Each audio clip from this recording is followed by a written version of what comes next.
fellow freaks and weirdos, I'm Tom and welcome to Monster Gab, where we love to talk about classic and vintage horror. And in today's episode we're going to be talking about Carmilla, which is a short novel, or novella if you prefer, from 1872.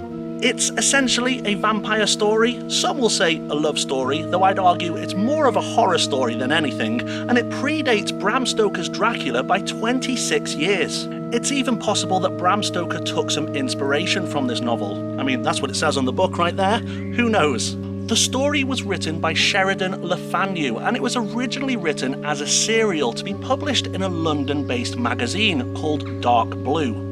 Each instalment is basically a chapter that makes for a great little book that's very easy to read and doesn't feel like it was written in 1872. Though it's periodically based, the wording, the phrasing, the text all appears quite modern in my opinion, meaning that readers today can pick this up with ease.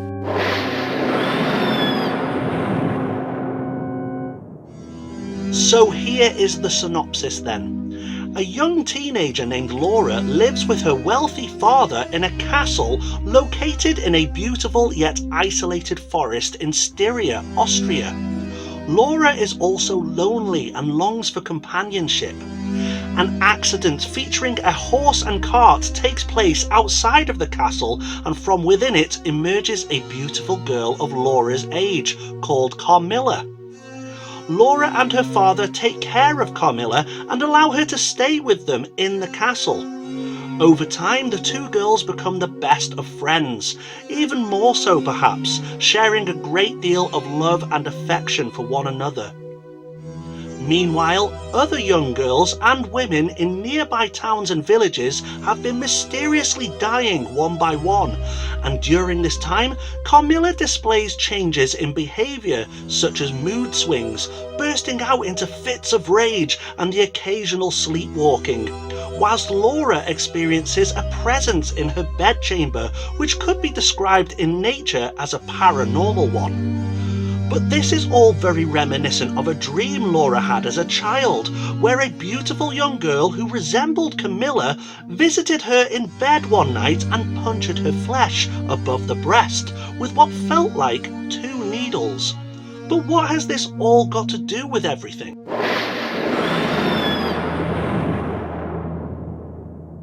Let's talk about this book then, and there are no prizes for guessing what's going on. There's quite clearly a vampire in this story, and it's pretty obvious who that vampire is. I don't like to give away spoilers on this channel, but I'm pretty sure that most of you have worked it out from the synopsis alone. The story has no twists in it, well none that you don't see coming anyway, and although it's written like a mystery thriller, I believe that the author intends for you to know exactly what's going on, because that's not what the story is about. The story's focus is mostly based on the relationship between Laura and Carmilla, which is kind of a sweet one, if not bittersweet, with a rather dark reality behind it. Regardless of what's really going on and the outcome, I believe the love that they share for each other is a real one. There are subtle hints of a potential lesbian relationship, which for the time of 1872 was a very daring thing to include in a novel. Bear in mind that people back then were far more small-minded. It's not heavily implied though, and apart from some romantic advances, anything more than a loving friendship is quite ambiguous. Of course, the Hammer horror movies based on this book, also known as the Karnstein trilogy, tell things a little differently and perhaps a little more explicitly too. It was very typical of Hammer to change things and make stories their own, but in this case their attitude was sex sells. And I guess they were kind of right because, well, the movies are popular. Some people don't like that. I personally don't mind it myself, but I do get that it does kind of taint the original source material, which I can assure you is not erotic literature. The story is told from Laura's perspective, as in she is telling the story, and her descriptions of experiences and locations are wonderfully detailed. From watching sunsets by an ancient castle and the vast empty forest, to dark atmospheres and elements of a supernatural nature. In fact, many scenes are dark and haunting, making it feel more like a ghost story. And believe me, there are some chilling scenes that take place in Laura's bedroom that sound like they were taken straight from a horror movie. In 1872, I could only imagine that this would have terrified audiences. As I mentioned earlier, the outcome of this story is quite obvious, but it's less about the destination and more about the journey. In this case, getting to know the character Carmilla, which, regardless of what we may assume about her, remains to be quite mysterious. Her devoting nature is real in my opinion, but her moments of lashing out are quite frightening and shocking. There is no pattern to her behaviour. She is unpredictable. I love her character. I get a mixture of emotions from this book. I feel warmth from the characters for their fondness for each other, but I also feel unease, knowing some of the intentions.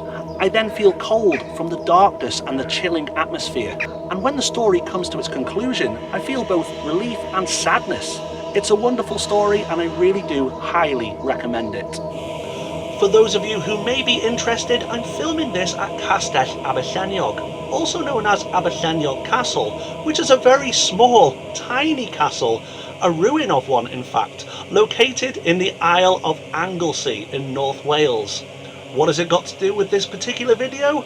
Well, nothing really, I just fancied a change of scenery. But if you do happen to be in the area, I recommend checking it out. It's a very nice, tranquil spot. I decided to come down to the beach. A group of people turned up with a tour guide and I don't think he particularly liked me being there. I don't know why, maybe I was drawing too much attention or something. I don't know, you turn up with a tripod, a camera and a microphone and people instantly think you're professional or something. Not to mention, despite how wonderfully glorious it looks right now, apparently a storm is on the way. So why did I come to the beach again? So scoring this out of 10, I'm giving this book a solid 9 out of 10. For anyone who knows me knows that I love traditional Gothic horror, especially things like ghost stories or vampires, etc.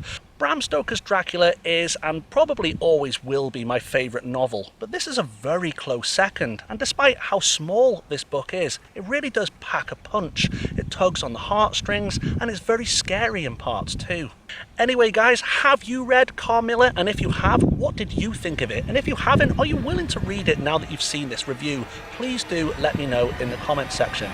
Anyway, that is all we've got time for in this particular episode. Thank you so much for stopping by, and until next time. I don't know who they are, but if you don't subscribe, they will get you. So make sure you are indeed subscribed, click that notification bell so you don't miss out on any new video here on Monster Gab.